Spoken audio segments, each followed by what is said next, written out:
Yeah, minim se de mubesi eba mutimi assess mo ho fa, but Ghana for do they are looking up to the the mighty minority 80 and go for they are looking up to you. Bimuji say new members of parliament on your side now, Mabano. Talk of Dr. Gideon Bediako, Tia Mahama, your friend is saying Bafwewa, and the dark Komo, and no more Becky Kahono. Obo by press conference because first time MP. Now your man no address it, the nation. No, you don't know. I said you're saying. So we Black Stars mkutama na omujina obana supana ye was senior experience players by umwa about the first time as maybe other friend about be playing time kaka woman playing time no na on also kwanya obet build the experience build the courage no na or the build give me anoma about parliament no be three tuma for build that but parliament human was senior this yen is 88 and the near that I have a cocoon for and until I bring a first time there's no opportunity now almost to me it's enough. And this for a promise say be e-levy a free hormone e-levy so more than 20 billion. Last now I say revenue generation no 1% BI about 10 billion. Now Mokasa be e-levy a free hormone na e-levy no account for not less than 2%. Me who almost 1% increase here. Revenue generation by 5%, which means 5 plus 2 is almost 7%. And a babe can no more e-levy, a better tax, and the cake. How are they going to achieve that 5% target? No, I don't think any more finance minister for say the election is the way we need that propaganda. It's a union, a mass. So, Cast over to pay 22 billion over the 4 years. Now what I presume I could do now what I presume by 50 billion. Let us say difference no one for the 70 billion that come. I won't find new tax December. Won't the tax begin in your order? Any possible. Hey, I mean mathematics. There's no other 1 plus 1 to be a trader. 1 plus 1 is 2. And don't you know the bomb for say one more category taxes, e-levy, betting tax, and a COVID levy. I know Sammy and Son, you know what to say. I feel the Sammy and Son of a very 7 billion. It can fear 9. Work a couple of 20 billion, and also be year free. Now, year free, so I also better pijama from another, also better pijama by 50 years. Let us say, what is 70 that account for your difference mean? And yet, they are between the Musia Botanic Casta between propaganda between. And on a year time, can we, as you say, like most on the taxes for proper. On the taxes, better mines also. On the taxes, better telecom companies also. On the taxes, better financial services. And no, the we taxes maybe you are not the big one. Then, that will be I don't go that be in Africa because so what the boss said will be taxes left before. The main issue is the person will take tax burden not so if you or mine. Now, but what is to feel mine anymore? Basically, no, Janquency, where you have a Kodia no, if you hope not expenditure and also so that by the time you be really near who say, oh, what's the expenditure and also, and what's the taxes also. Now, I can say, who pay taxes, no, now you have to taxes for the Bible share here. Let say, what do I know, and a data done for the pre-food. If you're only able to propaganda, and you were here, so now the Monfa documents, no Monfa governance program, some near Muamu. Now, maybe I cry a mistake, never almost a happy mistake, how far I'll be mistake, how far I'll be mistake. You have to how far be the whole main in he left the name one to be unity. Every name the budget of the non-be unity. Yes, support this only if you are not for taxes for because that taxes for problem.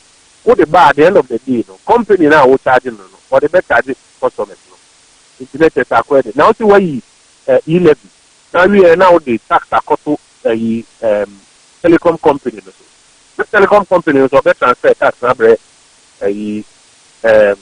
nipa ewo whatever yes my fault yes oba transfer bre enti na ye mom advice sa de em mo almost no me many. All right, and I pay better. Honorable Kojo Ponkroma, former Works and Housing Minister, Member of Parliament for Office IRB, former Information Minister, and then yeah, that's no pay.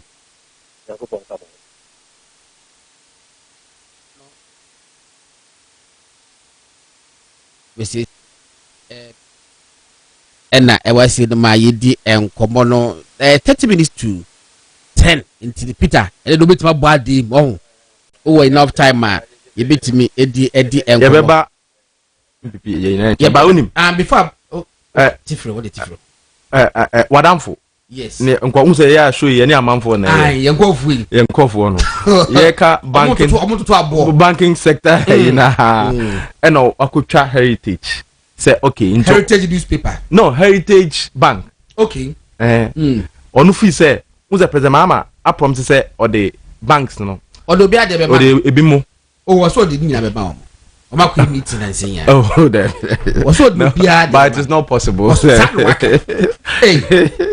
Indi o de e ba so o na owie no ka heritage, remember heritage no no. And o conclude say nti omu ye banking sector na yeah, MPP forecast it is to protect depositors for a sick and any other. Neko see saying. Okay? In fact, the latest report from Bank of Ghana, say a wadanfo na the latest report from the Bank of Ghana. Regular report on the economy. Yeah. The latest reports I buy a binyama baby the next one about this month and channel. About the banks. Said here. Okay. On paragraph 9. Okay. And I'm quoting. Okay. And Uko BOG website I said the banking sector continues to be profitable. Continues to be profitable. Okay. Well capitalized and liquid. In fact, I say assets of the banking sector grew by 33.8% in 2024. Okay. What I say? Now it's a banking sector no. So like the economy. Omo assets cry say akosoro. In fact, and no cry this because it Thursday or so. Commercial bank. Omo posted the highest profits. Commercial bank. Yeah. DCB bank. Omo posted the highest. It's a President Mahama appointing the yeah. Only post to that profit, what you dividends scramble to shareholders, including government. So, and say the banking sector continues to grow profitably. But some banking sector, the document would demand or last be. Prescription mobbing. Oh, and the quote was say, more resigning. Maybe so, but mammy, near heritage, they are not quick. The area, na about industry players, what they said. Okay. Share heritage, Tama, BOG, Bank of Ghana, revoke your license. The board issue official statement. In fact, the BOG collapsing Heritage Bank. So the owners of Heritage Bank, India, very interested. Yes, my Bank of Ghana raise issue of licensing, sources of its capital, and related transactions. In fact, almost I said the bank failed to meet 400 million capital required. So be a banker, uhiya capital be out baby. Bank 90 million raise scan. Okay. That was the statement of BOG issue. So the collapse Heritage Bank. The Heritage Bank issue official statement. Heritage Bank at the time on board no the late Kwesi Botwe issue official statement trying to address the issues Bank of Ghana raising about the capital no in many instances omujitum say am pass omuntimi raise sikane but maybe hear me the concluding part of the board no statement omu issue here no I mean kind and I'm quoting or say indeed as recently as December 24th 2018 the Bank of Ghana had given Heritage Bank clearance for a potential investor who had brought proof of funds to transfer to the bank. We had considered and applied for consideration also under the Ghana Amalgamated Trust Scheme and had received positive signals. Positive signals. By We were literally in conversation with our prospective investor when the bank summoned us at 12 p.m. to a meeting at 2 p.m. and handed a letter revoking the bank's license. So it is not as if say BOG sorry no collapse here. Or more chance. Say okay, mu dem go pay sika no bi emedi capital no. And almost say na omo investor bi di nkomo. Investor need to prove about say obe boa omo moment. Now what the buy? One farmer. You see, and almost say nanka almost a recent obenya sika free aban amalgamated trust in our setting na or they boa bank can so munyan. There be and we're literally in conversation with a prospective investor. Or say a prospective investor. And you see once I use literally.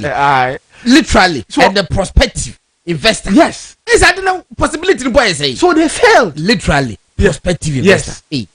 They failed to raise in funds no. 2016. Ukan State of Nation address of 2016 now. President Mahama also complained about the state of our banks and our financial sector as a setup no. Tamana DKM and some other major yeah. I brain new because there were a lot of Kyere kind President Mahama lamenting and complaining how our BOG supervisory role no a failure my banks in the financial sector neither aba crash.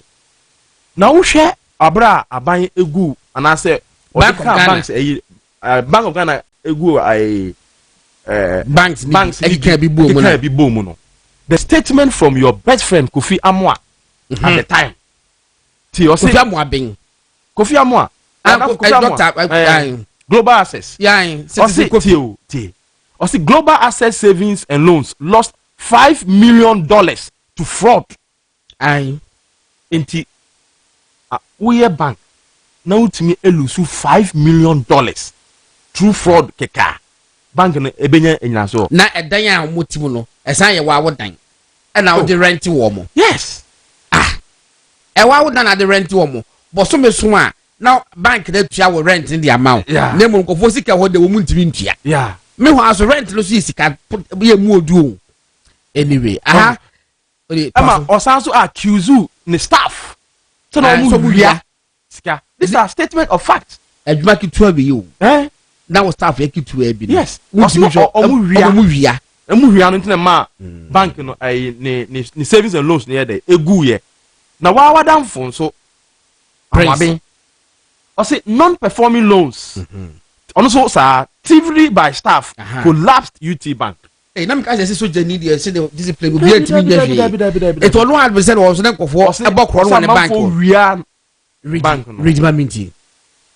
The former chief executive officer of the defunct UT Bank, Mr. Prince Kofi Amwa, says the high level of non-performing loans contributed significantly towards the bank's collapse. He added that act of thievery by some staff also played a role in bank's liquidation. Okay.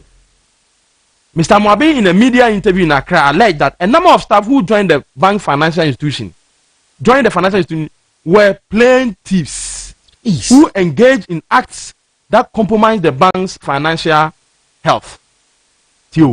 When asked whether or not he anticipated a takeover due to the non-performing loans, Mr. Amabe answered in the negative, saying, "I knew the baby was sick. I knew the baby was sick. That I had to step out for another person to step in as CEO to restructure it. I wasn't expecting the baby to die because of the brand we had created and the impact it was having on the national economy." Mr. Moabe cited loans, including the ones disbursed to Ibrahim Mohammed's Jata Cement Company, and failure to pay it as some of the reasons that caused trouble for the bank.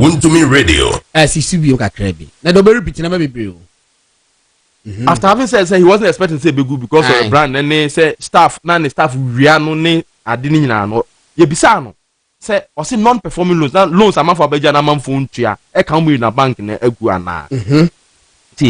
So Mr. Moabe cited loans, including the ones disbursed to Ibrahim Mohammed's Jata Cement Company and failure to pay it are some of the reasons that caused trouble for the bank. Okay.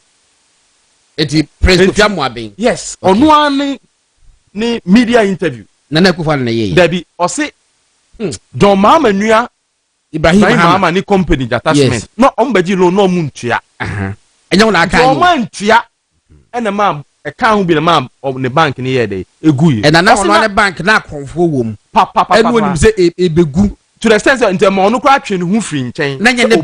Nanya ne pen odi jaye. Say obi emra me take over. Yeah. Because no bank no na enye. Na egu. All right. Peter Ankoma, deputy editor, Dispatch newspaper, Daily Dispatch newspaper, and Ocean documents. No, kegu kabos kama.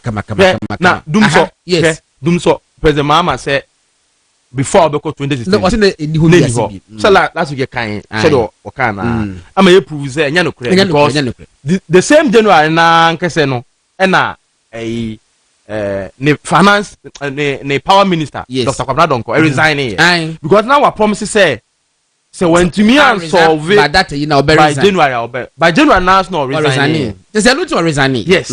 But in April the same 2016 the Mahama called Tamale. Doom so not over, Mahama admits. But you see the ampo de wa kakra. Say April. Yes. And it to about December. Yeah. Me war August. Doom so timetable. Yeah, publish. Yes. You see, but who heard the text now? Okokain no war Parliament State of the Nation address now. Tie the Okain. Or say yesterday, February 26, 2025, marked exactly 10 years since I stood in this chamber at this very spot to declare my determination to fix Dumso, a legacy problem of power shortage, and I fixed it. When? Yes, I promised to fix it, and I did.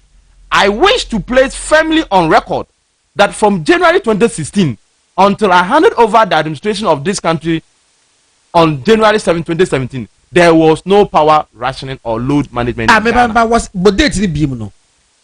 The big date. Yes, I promised to fix it, and I did. I wish to place firmly on record that from January 2016 until I handed over the administration of this country on January 7th, 2017, there was no power rationing or load management in Ghana. President Mohamed Chantro. Yes. And never honor and fatao because the week April the year there was on one say do so not over. Do so not over. In fact, Mami and kind or kind. President Mahama John Dramani on Ghana where anybody can go and check has admitted that Dumso or erratic power supply is not yet over. He has, however, indicated that this year's power situation is far better than last year's and gave assurance that it will continue to be better. Mr. Sadibacho made the load shedding August their amount. August 1st August 2016 was where no more than 2 weeks. Where 1st August 2016 to 14th August 2016. Yes. Me pacho me the amount. Fatus ba me shadi. We do call Abuabo market e Tamale. No ko kan sa asem you. So Dumso no enkoy lemum or no de ohwa improvement kakra bam chain the previous ones no. The previous years na atwam ekon. So, Ubeka said January at the time I will free ho na Dumso ni wa na te chantro in chai I just say enjoy what chantro oh na wo hwe na is that the man I think somewhere last week or two it masadi ama bi fato so na me hwe ade ya wachem Greater Accra Group A e de wo ho maybe there's no point say babo you crumple but where you are there daily graphic publish load your short title here load shedding guide from Monday 1st August 2016 to 14th August 2016 load shedding guide and at the time one day near 6 a.m. 6 o'clock no matter 18 hours night and you so at the 6 hours. Why do you do that to yourself? Oh no say president the wu chantro e wo what's happen in parliament and the president Mahama enie me patcho we God mean to me nya ade bi we e ya ade o mo le publish ye and the graphic Muko tueska yi stage de ko tueska say one publish Ghana Nibia was it below is the list of affected areas in the regions. Please identify your group according to the best description of your location. Identify your group. Ese ko tueska ese ko che mo wo ho. What any from first Monday 1st August 2016 to 14 2 weeks bia no update 2 weeks bia was say for the table for 2 weeks as so not be parliament I could try draw ya say a free set 2015 you could see by the time you hand it over no now load said any of my Ghana ade even the free SHS unim say a report me but just few way na me we galam say no 2 minutes maybe it is even the free SHS no I was expecting some go admit say oh ade a President Nana Addo Dankwa Akufo-Addo ene na ban eye ya obobo ma baso having said the okan nyina twam no hwe 2016 the State of the Nation address on stanza 1240 till on secondary education. Mr. Speaker, secondary education was plagued with a number of challenges, key, notably lack of access, leading to a poor transition rate from junior high school to the senior high school, unquote. President Mahama 2016, now education system, no, especially the senior high school, no, now a major problem to the extent say a man for no free JSS, FYSS, no munya kwa nko school. Na a major problem at the time. President Mahama, President Akufo-Addo aban ba ya obey improve and also obey yi sa so-called notable lack of access and a poor transition rate from junior high school to the senior high school. President Mahama identified 2016 obey free because more and more people had access to the free senior high school and no more. I was expecting them to be praised and also to be admitted. No, one year. Final point on the Galamsey in terms of me. Okay. Want to me radio? Yeah, I know Makofa a Professor from Paul Boateng report. And Trono. Unim say the member of parliament for Awim, NDC member of parliament for Awim, Labiana, he's been accused say Oye Galamsey. A channel so. So ensa. Enti anu emblem President Mahama. Of course, President Mahama nasman. Register ye constituency executives join this year. Yeah, do more report no ha. Video omo kuntokwa. Yes. Say omo makwan any NDC officials resist seizure of Galamsey equipment as government team faces hostile reaction. And these officials, they were doing that on behalf of President Mahama. You see, President Mahama is neck deep in Galamsey. Yes. Some judge accuse you. Yes. Me just say because my accounts go Jubilee House. You see, no. Why do we do that to ourselves? So why? So you see, at the problem is complex. Now, Nikono, and yet party back up for to me yet. One can be president. Some judge and Mahama be president. We didn't want me to be stop party. On to me because say one problem is that no. Here nipa nyina ya mo ane support. Nobody is supporting Galamsey. But at the time, some na mo kanini na mo ye. Chishe nkofo bi achi deda mo ye. When the so-called president Bob Watina accuse you mo. NDC no. Also when NDC MPD. To the extent of say okay page 13 or say there were consistent reports that police deployed the habit of going around the mining sites, extorting money from miners to or even police for no. As can be imagined, there were policemen who were NDC sympathizers, and such individuals taunted the miners, telling them we were sent by the government you voted for. Such things did not go down well with the NPP sympathizers and voters. Uncle, this in the year so called year, and no your Bible say you so and no, never accuse you a mom. Oh, enti sanity, Mate, I want to be radio 95.9. A movement television, so program didn't di. Saturday morning piano. Na ye di abani abisua di sema o ye ntiase no your friend penny for bar no more baby change say the baby to me esua ade me na metre dwamu edi dwumedi no chia me femi Gordon Asare Bediako. Next topic na ye koso no time dey 10 minutes but ye be try dey aye kaka say emu ye de man say o me 10 minutes be so ade ya hwese dey bi yes remo wo de me say 10 minutes in advance na MPP party no party bia edi nkunim wo abatu mu a wo holoma ya no wadwe wo se bibia eye na so hwemu ya to se party no cracks bi wo baabi na mu na sa nkugo so bade a wo to ka sa na party ni yare tu do fan se nyina mu obia no to se party ni yare ye fa ne sa party ni yare ntina eko opposition enye hwe ba yare na ba no ro a wo play ma yare ne ba ne se obia ba woni de medical aka memi go da sabidi akọ o ma me pen ni paper se me ntro no de betimi atro o de ma pictures betimi atro de but wan hwe ya enema ba ko mienu bi Peter be o Peter de be ni mediem e ba o me nso de ni Peter de no which means eni ba ko fotim enu tire hu be hia se ye beti committee ni agi ni padodo no adwen se de be betimi cover a lot of grounds me ka ye me say a lot of grounds so there's not a single report wa e be exhaustive enough say asembia o mbetimi aka hwe na me ka asembi anan ni Peter ko you na maka akire ye say enkofo agije enkofo yere no I'm telling you Peter you see hello ka we dey amavo but I can tell you say report here bebe national one no ko jo dia wasa make report wo ho wo ko yi amavo guys ana amavo anto ababa she be ba oh Debbie tete godon adi wife we woni mi say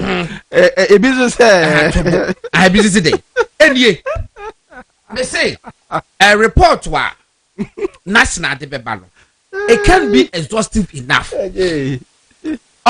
the region for be balo it can be exhaustive enough edia ba ku bi holoma my Peter she ma me hwe according to that report to be yes ekofo so aye ne wo say me nim say ibinum so ye bia apart from party yes na we say no say na epie mu no na dwe say we dey no cure say yi peripheral issue obi so to about MPP because MPP pani obi je ne yere hey yes no ye campaign MPP and we campaign MPP wan koto aba eti wo papa wo mo hwehwe mu no o mo si Peter Tio wo so kwa no ate no ha eti ye no ada bi ani ada ready even though ye we na scientific no ye mfe no so ntaji ni nhwa ade wo se o mo report o mo eyeye so far across the country yes enipa MPP for penny for them be say MP for penny for bi ajeje o mo yere no 230 Peter made ya dubo okay inumi that's Peter unim say MP for penny so omo ja omo yere no mo pa o meba omo say edipa 230 eyire no na nkofo ajeje MPP for bi bo apanimu bi na koyin secretary na yire no makwaje no o se mane bi ebi no kakra ya kwaje na yire wo mo sai ba ku bi a wo se wo no a serious girlfriend yes it's been the serious girlfriend that obi am say do oba ba wa yes obo so kwa ba 80 now to grabu ekofo do bo kwa masa potential yi no kwa yi Peter egu no god we dey here we are see o mi wa de wa base o say your co base am me hwe ni here because how me che o mo sa chemu say o mo ye original breakdown no Ashanti region the top yes I'm telling you Ashanti but any the am say makan the venerable Chairman report me because you go focus on and you obia na be asase mo so sensitive she obu enye obi na betimi aka ema bi so na mpacho ombubo odin mi ehu nkofo a omje amanfo guest na amanfo yin na man edin mi odin kakra ba ha abrante ba ko de se nkofo ayi wagu efie mako 9 Want to be radio Peter was in some war. Yes, one no kwa wa gu efie mako 9.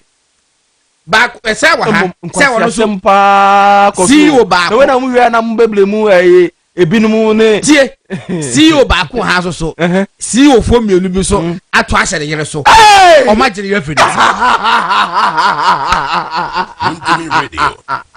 Peter see God don't get be serious this is now ni se man kan so we start no ma ade no oh ye me ba be ye be ye well Peter she ayi bi so so mo say also ka je boss ku do also ma 10 minutes bi na ye de hwe we ni kakra Chris we dem be sere wa ba ko ebi sa ba mo say a man 92 a man 92 omo say omo wives and then friend say girlfriend omo ka bo man antim ya omo no mu kuruma na so mu serious boyfriend dey wo ma sana part asana power eba ya power eba yi omo ja wo omo so ma fan che party pedifo da aye campaign dia God we enti just say we are wo keken yes nti e be dey aso wo sa problem no because that problem we dey ni solve na be dey o ya na make us enti one nti we no how do we the make can say enti e bia say be pedo say wo ji say oti baby yes what do you say wo nya boni ntia party no yes na emum no wakwa eboni atia wakwa ju obere yeah akwa ju obi girlfriend ama o de yaw one ni nua bema o mienu po mo ankoto aba no antia party etia kas abane se kas nyina ye ka ho a ya nyi dum yes that's what I want to say no say it's blame game no eba ne bobo dikupa enye hwe wo da gitum ne ko baby hwe unim se na wo blame obi won so ye hwe won so wo clean yes say to be fair ya can what happen say President Akufo-Addo the candidate Dr. Bawumia party pen for constituency executives bi ne nominal regional executives national executives ombu bia ntimi ne hu and I also dey another angle abey about amanfo bi omjeje amanfo guests na hon dey me hu how the recommendation say dey be say ntie say ne yem omu emfa omu guests nko omu back na say omu we ni medu national for enim include the recommendation ye be dey na so we na ma moving forward na omu be pa omu ho chew say we dey ntwa yi no omu twa omu free no omu twa omu free shey ari na go for ebio platforms be so Mr. Bakoda I say God stop that this is too outrageous ebi mu nya nchara nyi o platforms this is crow on a serious note some platforms no blame game ya some CEOs radio almost blame party executives di mu ni party mpanifo bi no omu nyai because our CEOs no omu di money ebi no say ebi no to talk CEOs ne bi no omu say ebi no to talk emma opposition niska Miss Hassan be tell you statement of fact yeah yes na say ebi mu to equipment nioma e de boa party me share the NDP penifo some fan koye adwuma entia omo own party because some of the CEOs no feel say aban kro ma di 80 say aban bi kra back bi kra omo nya bi ebi so omo be Dr. Bawumia pa omo come meetings yeah you can omo jeje na ho eso no omo finance the opposition party to omo nyai na obia entwaso anya sa de be banye okay afi yemra report emfa sa gege sem ayini sa amadu e de ni brebe ba ai we dey ko base de kan Ashanti region yes yes obi say dem wa body din was who a victim can I call into the program me pacho and then me telephone lines no be that be pharmacy abramenti ase me telephone lines no o de no de akwabi in quote for want of a better expression no mundane issues it's what no nibako na obo ni din no was all oba was all so one obi anantia pa baba na ojai no obon galawi it's what okay any go don win catch and report say David catch and say at the end office maybe next week oh yeah be say 30 minutes no ma free yes no it's important now on cancel the see on moding dabi na so omo kan kire off dabi because say you na working kan who so be sending say we are sure ja me kwa kan say masre sa no ba me ko wa entima omo free omo moding na bi omo ma the discretion kakra Hey, obisi wabruchiro. Was my brother, I'm at work. I don't want to laugh so that I get sacked. Oh, Peter, Peter Mr. Oh, I Mimi say, Ebimu Ebayem, Benya post no, Omuja, Omu, me patro, yes, for my eyes only. Yes. In fact, the last two, you know, rainy week. That's what I have for me. Last two, no. Last two, the first one. Oh, but what? Okay, can you know cafe? Last to the cafe sentence, no. 230 cases in Ghana. Ashanti region top the list. 70 wives snatches in Ashanti region alone. Fabra. And you was a report horrible. 70 and to the. This is your man for you. No, I said no more fool. I feel Ashanti region report now. Abana Elikino. Yes, they did kind of.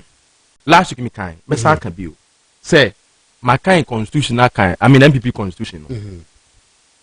Me who be bia etiamra. Say buying and I say party call election ewie. Whether so we renew or lose you. Say constituency 4 and I say region 4. Say national 4. Be change mu. But you could be some coin mu. Say national the afibia ya to be we omoye. But I know say constituencies need be regions need be so all the time. You see, the only problem with the Kumasi report is say the leakage. Say Pierre Bontin no, ama ebinumo kaseti amuno are not happy into omo kasa. So I agree say maybe it should not have leaked. Okay. The report no. Because party idea or say party na dey omo internal arrangement na ko solve omo problem. Inti say a leaky and there a hard drink kakra. But in Tiamra said the Ashanti region, the regional executive committee be decided say omunti Bediako bi ko rehwehwemu the entire Ashanti region, the heart of MPP. Omo modern more ankoso in Tiamra. In some way ya ne kwan so. But I am saying say I disagree say PIA dey e PIA bontene there. Me ne omo party no omo enya adwen kwan fa so omo ntimi am protect the leakage no. Ebio amanfo bi nso say chairman and dano even though there were membership no bi nipa bebere. Amanfo no so abo chairman sa so bo say report no ye no enye papa because o skill na so o try no e favor nkofo binum enye no kore because o kan report na on page 36. Chairman sa throw about Swami no na ye MP e wo ho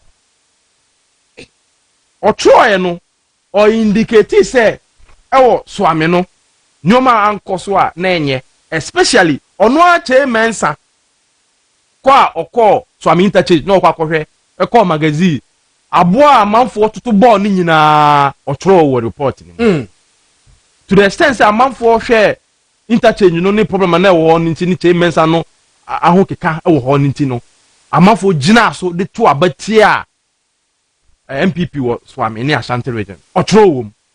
It is a control, so no atro. No more course was Swami. Nay, how I know a quine or no one no more yeah or koya a boy the born who are throw report anymore.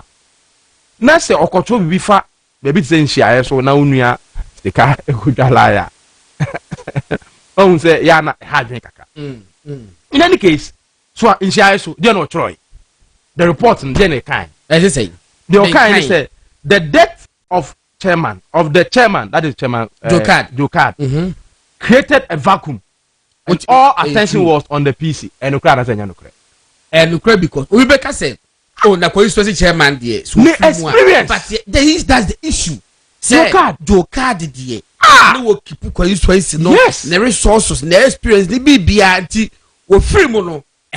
No. Of course, Obi ourselves from any time. Yes, me the longest serving constituency chairman of Ashanti region. Let's say we're free more. Party no. Party no. And institutional memory require alone. I say you vote to her. I you campaign wa omutuma yen say. Is your report banner of mutual said you can't woo and a party no. na ma bibia big jina parliamentary candidate no nko awo so a o maka bone ma say dem no cre ebi o ti o o ka say o say the attention be jina parliamentary candidate as sticker so no o say who some perceived inaccessible we no also on person better oh some na MP be na ebi mu perceive ni say oye inaccessible bebre be charge no kofa MP oye champion MP obon ho modern ebe ekura bi am fast how na do so ko ubenya amafo meka say how na do so is inaccessible they say kojo pon kroma no information minister yes tambia was say call the constituency but ubeni be kase bi wo ho but ubeni obi o kase onya tendie and see be kan we fa ho a we ade e onte o say o ma obufu ebe grant interview say o ma almost 3 days or so 1 week say o ma bontina me ye dey o so be ye dey o me na sika ye nua in fact the last time we share o base ko o tua meduane ka e wo honeysuckle oh sir so jollof oh no me ma hu no elephant jollof sika pa me wa obebom onua esen am say obey minister me o say me ayi o me na next ado be kasa ye be ba na o so yo ate before me call o ye say what tua me jollof kama amami am me say ko ba say ka me bi ka want to me radio what I say now the PC again was seen working with a different campaign group outside the main constituency executive. You see, that is where I'm sure someone in Bufu yen. Unim say we a parliamentary candidate. Apart from constituency executive, our number ye. Oh, kitchen cabinet. They are benyanko for no manam. From so bene wo ho. Enti mi hu ne enti a e wo se sticker man Bufu no kwa bontene. Honestly, me sticker me panasa pa. But then again, we be say we so they can normal. So why should the fan space in the report? No, but you see, say ye hwehwe ne enti a party na ye dey. Amanfo anto aba party no. Enti obi no nadwen ne say because say ohun say bi astika enya accessible ni enti na ohwe na ohun ni enti na wanto aba MPP.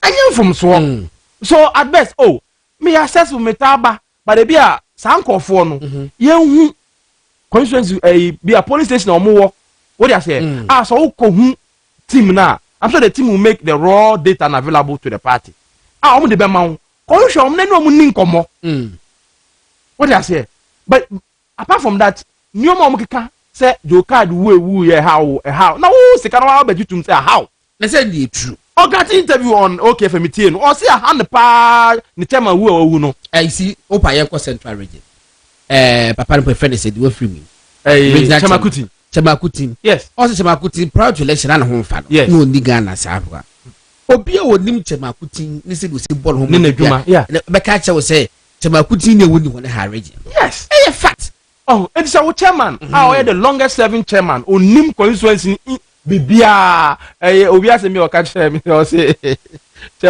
ono so o contest election na say obewini obe lose obe go tran dem hyehyɛ bibia asa na piaba see so such an experienced chairman no wu a ukọ such a crucial election no wu a ebe how what did the report say about Fred say try Fred say religion oh you be so so like say what time sir sir enti enua nhia so adwobre o sticker me na kasa me feel say we anya de a e wo say e ha no so much in any case unim say the regional chairman no formal committee na indicting some part yeah chairman uti ya chairman ya ton ka che what you say ono no ko fa committee no kwakwa no mo ne chairman bio na unim say chairman committee no anya chairman sankwa na ya da so chairman is upon bio mu nya no mo wo so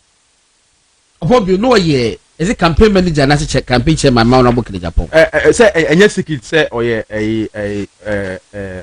the business partner and the campaign the campaign I think so the campaign chairman or something like that campaign odi mo was say that pekasa ono kwa anya nansen ya na ke kofo posele nim nanimo yeah David on pekasa onye obi a but he was part of the committee omko yeah sa nhwehwemu ya omde ba na mhwe committee no chairman na ono akotena ase ko form team no maka se chairman san kra no da no ono an constituency kra no me course wa omo de je no o true ewom ewie no uba page 21 say inappropriate and distasteful utterances by party stalwarts.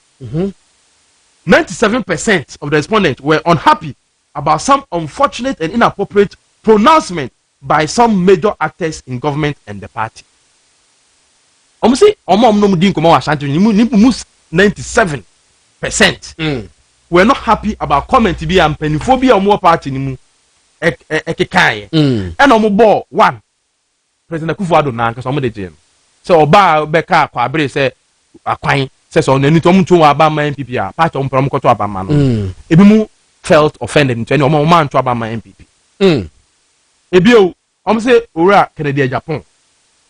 Say National can say MPP is made up or say the MPP government is made up of thieves that only he stands for Ghana first. His personal attack on the candidate and the wife and others also did not help. So almost say Canada Japan Beka say the MPP penphobi as if there's no tomorrow affected party. Okay. Now we unhia obi no akase no kana say nya of course. Because I mean say me MPP ni na me original na say me MPP ni mpo na me hu say yen ko fi omutimo de bi a me nyimba me pebibi me nsankan na Kennedy so kasa amanfo tie pa amanfo said there's that form of believability when is unya ordinary party member keke of course what do you say Kennedy nya obi akeke over the years na djuma wa ye ne nsema akeke bia abam eno amanfo tie ajiwudi pa and so we ka say MPP for mpanifo bi wiade as if there's no tomorrow. Some people will believe it. Say the radio station be brave. Oh, na NDC campaign e go anomo bon. E be affect party no. Yeah.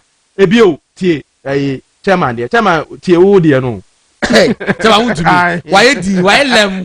Tie we obefrem. So ono ba na ono report ba na wo. I pass here wo tie. That no dey go ma motin emani bu mefu wo meka bi. Mami tie chairman. Bernard Anjubo si akon. AK want to me. Chairman want to me.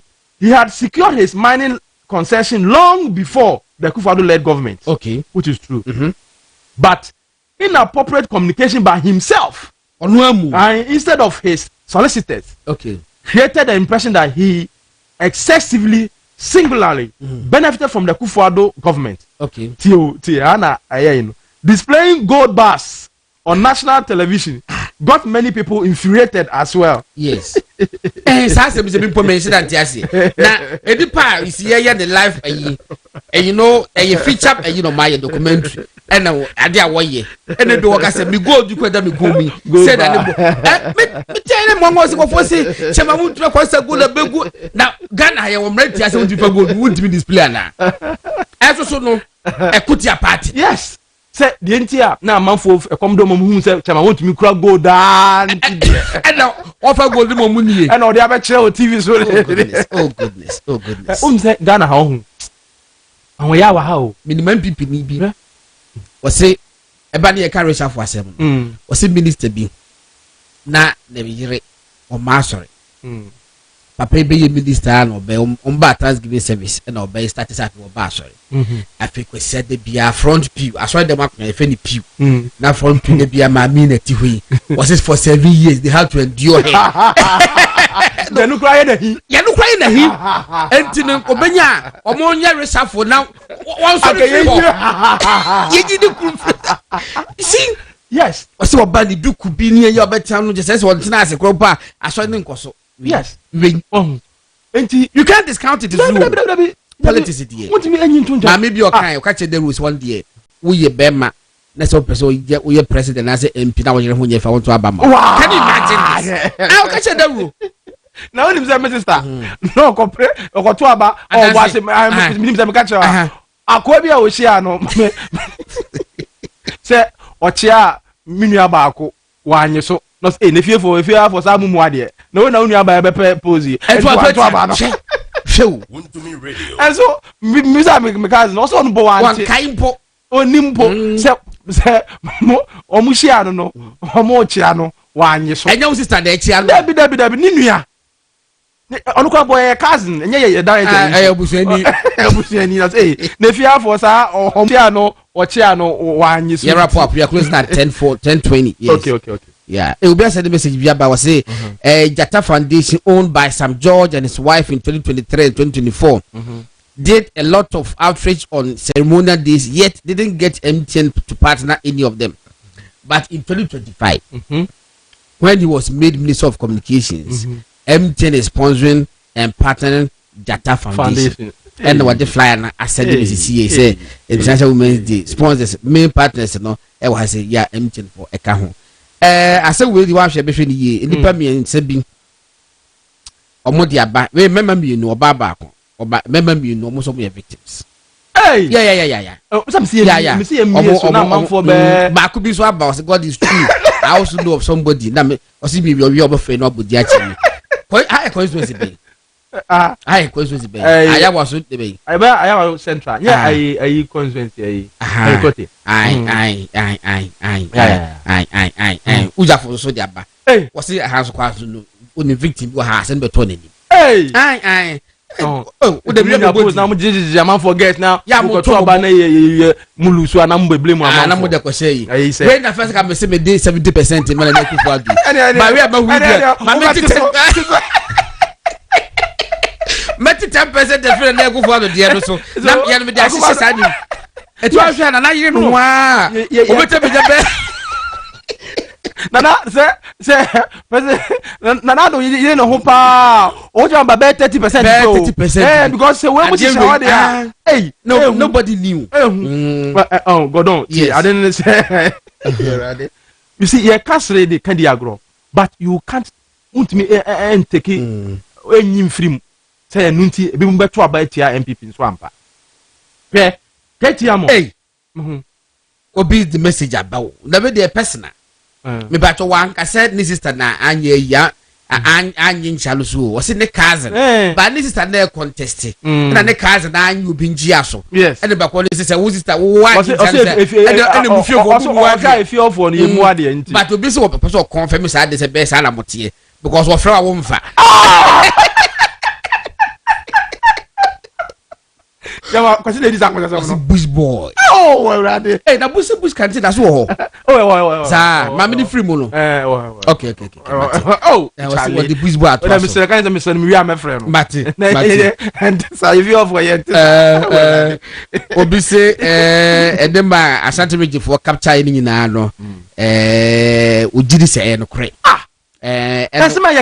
And what the was the foot ma yenua penistika say we because as a politician when you assess blood was it and bebre na me kwa for me chai for the bomb no wa hwe said and the frog god there one na MP be hwe wo betie a vetting na afenyo kan bibi so onu say into develop some strategy bi because ebim say your friend na on fa onya accessible how can you afenyo is not accessible Obi bibi asaba ma mempon ade nehu asem nehu oh that be ready was so a victim na oboni pakudi a kire was say na yire no didi no oh but what bibi a kire so koto aba ma MPP oh sure oh yeah one no sure oh we are ekwanka and oh we are me the rosy be kura no no ekwanka yeah I know the person ekwanka. You see, Godon, or say you be in the team is happening. Yes, Godon, we say here we are. We must look at recommendation. I mean, how to deal with it. How to deal. You better solve our problem. And then we are this committee name. Hey, that's but whether we qualify to be part of the committee, is another.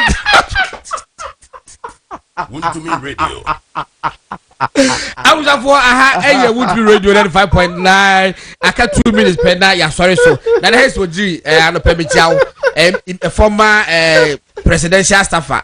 I said the what you so don't feel when you the presidential staffer be we engineer then has what G yeah we fumu do yeah check for me Peter 2 minutes here for rapper in fact I said what I can ya na mugu tia mo fanche why in fact omubo KTM say sometimes in interview bia or the jokes no kwa chire dodo any yenya nua kwa me bafo abronye so ne about 6% say ne mu comment bia obi to say robo KTM di me robo KTM penasem papa who say wabi yo hey asabe na ke oh goodness wabi all fears of life wabi but a true baby no na the jokes no na e bro so dodo hwe Kosiyanka as a wine, me refinity, Kosiyanka.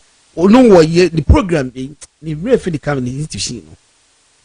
Omoko echo that program be the UPSC. Yes. And that trade minister. Yes, I institution ebet bang and ranchama bawoska no more start to move business. That trade minister ba friend say UPSC or Bekasa. Na blaster or match that day. Papa kasa by 20 minutes.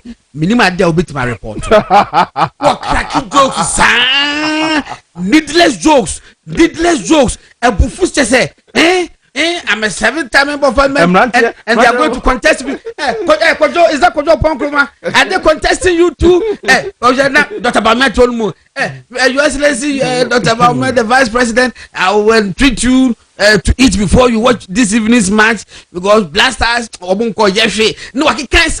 Hey, 20 minutes, Papa Ankehu. Okoya Bakun War, University of Ghana. Yes. Let me know, but they rule the very portrait. I say microphone na papa the man. Papa is microphone one pe. No pe microphone na isi one more afia ni bi no. Yeah, I can't say me say ya no pe. Yes wo ye so me pe microphone o just say mama me fans. Adai. Of a Katie, you know they call too much. It also be a capture. Yes. But for you know, Ubenya report you say bad, they will never capture such a thing. Yes. Because ebi am told my name, but it is a capture. Yes. Oh, enti unim or see it nasi. Na ye an assessment of nsema o raising ni na. Obi si wo wevu sisi a wo TV so wo mfie no. To also ni wanya asem. Can you imagine? Final point. T. Some respondents expressed anger and sympathy for Chema Wontumi, who some party dragged to the court of Otumfo for a rather harmless statement. This courted disaffection for the party, as the party was portrayed as an unserious group always fighting among themselves instead of fighting the opponent. Okay. I time na aso ma mencha Chema Wontumi ye no ko Otumfo anim no so portray party say enye serious. Me binum so hu so we mo enya omo say o mabre o ko opposition no social. And some be how we are. You may not agree. Yes, but a reaction no you see the reason why my reaction here the 2% almost say omo ko to aba based on the tribe and the religion no. The report capture say 98% of among who are shanty believe say Dr. Bamia lose here not because so community. But that could be statement of fact. And you Cremonia Dr. Bamia ye. And then your pepenia and a man will be on to a barman. But it is even possible say a bit mark will be a Volta and a Central. Ubeka say the figure may even be high in another region. This is for only a shanty region. Me first a market neighbor. Yes. Lower West Achim. Dr. Baumia, a winning a war as a man. Yes. With 51.4% or so. Yes. Parliamentary MPP ni winning elusu. Yes. See. What I say MPP ni no wo ye Christo ni o. E ho no free say chase champion na. E ho no free wo ye Christo ni. But Dr. Baumia a Muslim and a northerner. One in that constituency. How do you explain this? Would you say omo eto based on sebi Kramoniam Dr. Bamia ye. Meanwhile as a market area also Christians and the doors will change and as we produce will be a Christoni e was a market and adwen ko obi a Christoni e wo domia bra and na say astanwa or na adwen ko e nya kokomo na.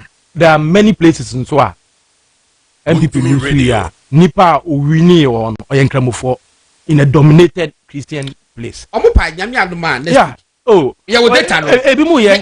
No, me with data. Me ma ye. Nyame adoma next super yam promising. We can do that for the first 30 minutes. No, we are. Yan train. Ma okwe a report ni. Where say Obeka say Obeka campaign. Where unim. Me have no relationship with any committee report. I am stating matter of fact. Enra. Me papa. If I mean who need that. Racha bana mankwa. Oh yes. Me at the quarter because papa ni say ne ba Kofi mankwa na Kofi Busu. Me senior no. Yes antase wono mo fantin bra. Tie nyina ye woni mi for me nkura bre me bra panyin no. Me ni ba bia Kofi mankwa hu me wo wiase a one frame man who ko be frame ntebaka e mo bi o le bo bo je say e di nkomo but enra me tie ne papa chamana mankwa yes e ka se bi enna me ka se ye no die wi am afriku fi say e de ka che papa say won to no bu kakra wo there's no scientific data and asam na wo kan ye no enye no kre data bia en support asam na wo kan say Dr. Baumia ba ye no enkramufo wo se northern region for no krampo no anto ama Dr. Ba de ho no lusu more sa na wo kan you yeah enye no kre friend say Peter upper east upper west northern region savannah northeast what can 5 regions ibomu a edipo man to abama Dr. Baumia 2024 elections as compared to 2020 elections no about 200,000 5 regions. Meanwhile, Greater Accra 500 something thousand. Yes. For Western region over 200,000. Asante region almost 500,000. It will be there ka say 5 regions up north from omuno man to aba Dr. Baumia. In fact, Northeast is the only region in Ghana. Northeast regional Dr. Baumia free. Omo pe na compare votes to Dr. Baumia enya 2024. 2020 hope the course with about 12%. Dia Kenya na national average ya about 30% negative. Eti papa mesrew ebia wo interest na that no problem. But wo person can win dia ya stick to fact say ni say that here. As one wo kan ye no enye factual data no en support sa. Then you go say we say John Mahama as president were northerner. Na Ghana for your margin say on be say enya another northerner about be president. But Papa Jeffrey so one be Papa Jekufu. Oya kan ni. O free so eje Professor me was na buy. Oya kan ni. In fact, Professor Jekufu free so MPP esa etusu another account. So what are you saying? Oh, person what candidate, no problem. Campaign for a candidate. Say, what candidate the qualities of war, the better my say. But and can use to date be anyhow. And Mekasa, as and now, some of us we find it very difficult, say, ABI, even with data quality to expose the inner crisis of your statement. It's ya no and no Peter Kuma, ebe come home and ne Emma Idi and Komo, Professor Azigwedi, as also to me, careful baby, free power bar, or back home, Idi and Koneno. Eti and there also medinasi and then of course Honorable Kojo Ponkroma ebe kan ho Emma Idi enkombo kakra bibri abem ama empenfo expose President John Dramani Mahama as we still was one tiase enra meetie baby was it no 2 days ago na meet no yesterday na energy minister won also kasa say wo hwe energy the yin power deficit na wo hono na o maye ne tentem eba be si second gas Ghana gas o ma be second one so bi maka ho Ghana te say SBC da eh enti hono man cha no mo frɛ immediate past deputy energy minister Collins we friend say Admako Mensa ana Collins kasi oh so meti maye dia anko wo de nyame ase because sad day na gas they say BCC no last year 2 years ago that was 2023 and I Ghana buy a sign contract they say yes BC another gas plant they said be able to me provide power at the Ghana it's enye nothing new but we should taste and for no okay na mo sign